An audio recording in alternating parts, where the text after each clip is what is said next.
দর্শক, গৌরীপুর বাজারে সবকিছু সুবিধা, হসপিটাল আছে, ব্যাংক আছে, রেস্টুরেন্ট আছে। কি বলেন ভাই, জামের লেগা আমরা আসতে পারতেছি না। আমরা এখন যে সবকিছু সুবিধা। এই কারণ কারণ কারণ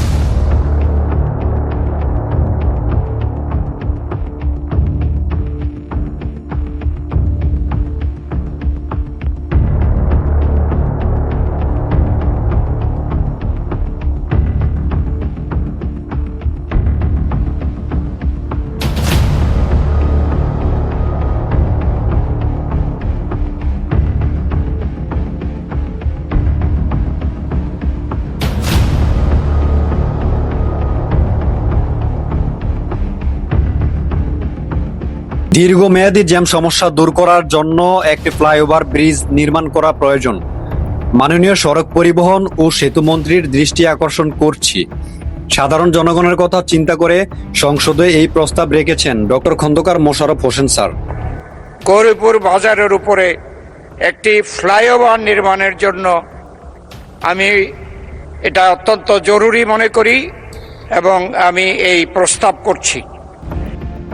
দাউদকান্দি উপজেলার দক্ষিণ পূর্ব অংশ এবং তিতাস উপজেলার বড় অংশ গৌরীপুর বাজারের উপর নির্ভরশীল। প্রতিদিন সকাল থেকে রাত পর্যন্ত ক্রেতা বিক্রেতা, যাত্রী ও বিভিন্ন ধরনের যানবাহনের ভিড়ে সরগরম থাকে পুরো বাজার এলাকা। তবে এই ব্যস্ততার সঙ্গে পাল্লা দিয়ে বাড়ছে যানজট। এদের চরম দুর্ভোগে পড়ছেন স্থানীয় বাসিন্দা থেকে শুরু করে দূর দূরান্ত থেকে আসা মানুষজন।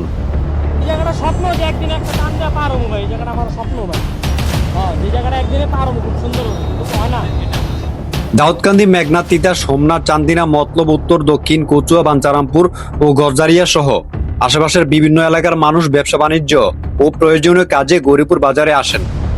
2026 সালের একটি প্রতিবেদনে বাজারটিতে প্রায় 10টি উপজেলার প্রায় 1.5 লক্ষ মানুষের আনাগোনার কথা উল্লেখ করা হয়েছে। ফলে প্রতিদিনই বাজারের প্রধান সড়ক ও বাস স্ট্যান্ড এলাকায় তৈরি হচ্ছে যানবাহনের দীর্ঘ সারি। এতে সবচেয়ে বেশি ভোগান্তিতে পড়ছেন রোগী বহনকারী অ্যাম্বুলেন্স, শিক্ষার্থী, চাকরিজীবী ও দূরপাল্লার যাত্রীরা।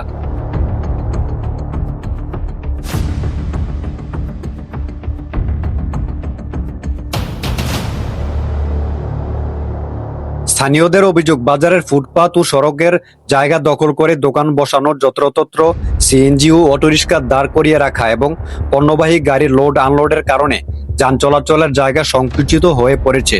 2025 সালের একটি প্রতিবেদনে গৌরীপুর বাজারের যানজটের অন্যতম কারণ হিসেবে ফুটপাত দখল, অবৈধ দোকান ও অটোরিক্সা, ইজিবাইকের যত্রতত্র পার্কিং এর কথা উঠে এসেছে। একই প্রতিবেদনে বাজারের কাট লোড আনলোডের বিষয়টিও যানজটের একটি কারণ হিসেবে উল্লেখ করা হয়েছে। দর্শক, শুধু বাজারের ভেতরেই নয়, যানজটের প্রভাব আশেপাশের সড়কেও পড়েছে। 2026 সালের এপ্রিল মাসে রাজারহাট থেকে গৌরীপুর বাজার ঢাকা চট্টগ্রাম মহাসড়কের প্রায় 5 কিলোমিটার এলাকায় দীর্ঘ যানজটের খবর প্রকাশিত হয়েছিল দ্য ডেইলি ইত্তেকাফে। গৌরীপুর বাজারের ব্যবসায়ীদের দাবি, যানজটের কারণে ক্রেতারা বাজারে আসতে অনীহা প্রকাশ করেছেন। এতে ব্যবসায়িক কার্যক্রম ক্ষতিগ্রস্ত হচ্ছে।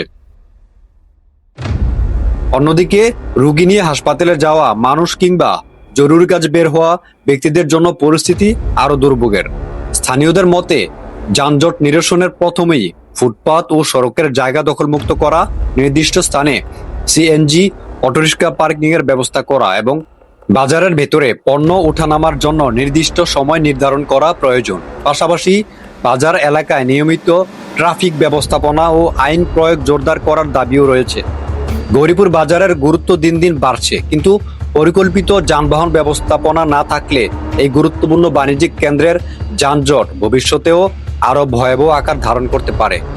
তাই দ্রুত কার্যকর উদ্যোগ নিয়ে গৌরীপুর বাজারকে যানজট মুক্ত করার দাবি স্থানীয় ব্যবসায়ী ও পথচারী সাধারণ মানুষের।